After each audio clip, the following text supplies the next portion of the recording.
talk about some trends, and then we're almost ready for our break. So trends in managerial accounting. The idea here is that we're now more customer focused. The idea, manufacturing has come a long way. Managerial accounting has come a long way. It used to be, the idea is produce as many goods as you can for as cheap as you can. That's not the idea any longer. Now people care about quality. They care about customization. It's the service economy. It's the need economy. So we have to make sure our customers are happy the entire time through customer service. We have to be working with global supply chains. Just to build a car, I think you use almost every continent in the world is used to build almost any car nowadays because of different economic advantages of each country. You might get your seat from one country or one continent, and then your steering wheel from another one, and they all come together in one factory. You have e-commerce now, which is really taking over with COVID. This concept of lean practices, no longer are we both building, we're both building just one car, like the Ford Model T. Now we're building customized cars, and we're customizing manufacturers to be focused on when a product is ordered to build it as quickly as possible. So kind of on demand. I think Tesla's famous for this, where you actually order the car and then they go and build it. That's lean practices. We don't have this inventory waiting around. We don't build a million cars and then hope people buy them. We buy them while they're ordering it. So the order process is as short as possible. And we don't wind up holding on to a lot of inventory, because holding on to inventory has a lot of warehousing costs associated with it. And the value chain here is making sure that we're adding value with each step throughout the process. Customer orientation, these lean principles of having the product not sitting in a warehouse while the customer is able to choose exactly what they want through e-commerce, is this idea of continuous improvement of let's continue to build our practice out. There's a lot of you're going to hear a lot of this in project management eventually as well. This Kanban, this idea of we solve problems as they come. It's kind of theoretical, but just know that lean principles in e-commerce are around this idea of continuous improvement, which is really focused on customer satisfaction. That's also known as TQM, total quality management. So the idea is we look to see where we're being wasteful. The company really responsible for this, making this famous, is Toyota, where they were very different than American car companies, where the idea was American car companies were produce as much as you can, as cheap as you can, while Toyota was more focused on how do we make the manufacturing plants, how do we make them make quality goods and not make any waste of goods and not waste labor? How do we arrange the plant?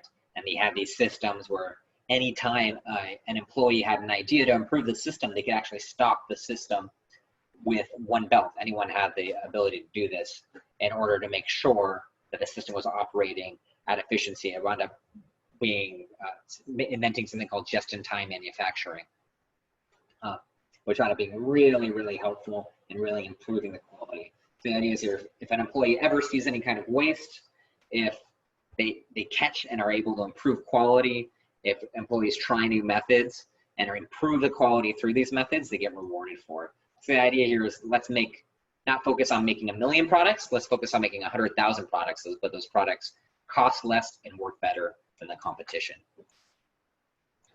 And that wound up being just-in-time manufacturing. That's what Toyota wound up becoming famous for, and now almost everyone uses it.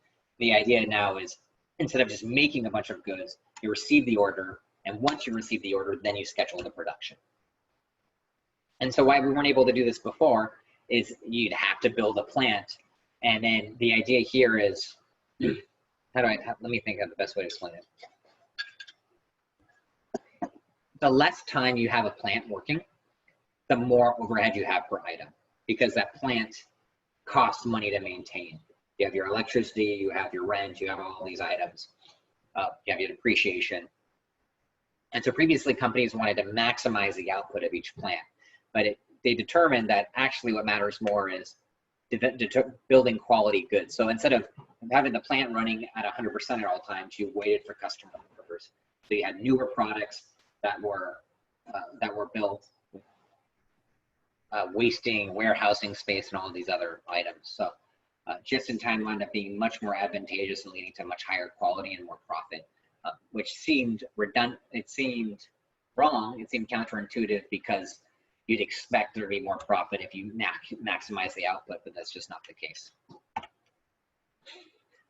Value chain, this refers to all of the different steps in the process. If you think we go to the grocery store and pick up a bread, a loaf of bread in the grocery store, it's not that simple. Really, someone had to grow the wheat, then someone, after growing the wheat, there had to be someone who sold the wheat to a baker, and then there had to be an arrangement to probably purchase tons, hundreds of thousands of pounds of wheat to go to that baker. That baker then mass produces a bunch of bread, who then negotiates with plastic and wrapping plants in order to get the other materials for his bread, to wrap it into that loaf and wrap it into the plastic wrap, who then has a sales team who then sells to your resellers, like any grocery store, your Walmart, or your Kroger's or Whole Foods. And then that selling department here then eventually gets the product to the grocery store, and then the grocery store finally sells it to you. That's a value chain, and the thought is that each one of these companies adds efficiency and profits to the previous company. Benefits of that is we get a wide variety of goods that have been screened and have been produced by experts that are at low cost. The disadvantage is, at least for food, obviously this process takes a long time. So if you're buying bread, check the expiration date and maybe consider baking your own bread at home, because who knows, that maybe it was baked 5 months ago. But the idea is that people try to get quicker and quicker and quicker at this and build better and better products. But you need a lot of people in the process to get the real discounts.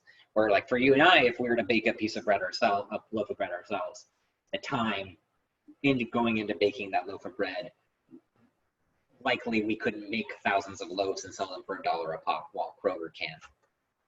So you get cheaper products. Lean models are similar to just in time, but the idea is to realign the process so that you're not having any waste. So adopting lean practices means that all of the procedures and processes are in line so that you're not wasting time, you're not wasting materials, you're not wasting warehouse space. At the end, the idea is to be socially responsible. So we should be focusing on financial benefits, social benefits, and environmental benefits. This is called a triple bottom line impact. Just know this terminology. But the idea is as a company, we can't just be worried about profits. If we see companies like that, and they normally wind up being unethical.